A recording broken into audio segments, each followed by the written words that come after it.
प्रत्येकाचं कर्म आहे, जसं कर्म लिहिलेलं आहे त्या कर्माच्या अनुसारच त्याला त्याचं फळ मिळणार आहे महाराज.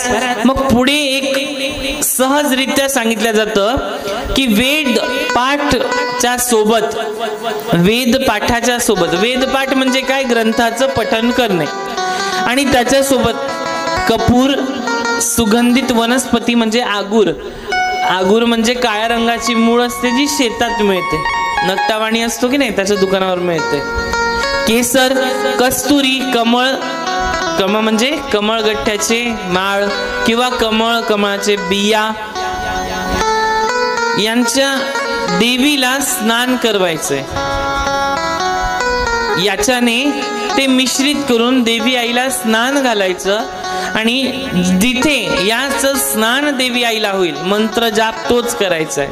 ज्याला जशी अपेक्षा असेल, हा दुसरा उपाय, ज्याला जशी अपेक्षा असेल तशा अपेक्षेने त्याने त्या मंत्रातला तो शब्द काढायचा आणि तो म्हणायचा.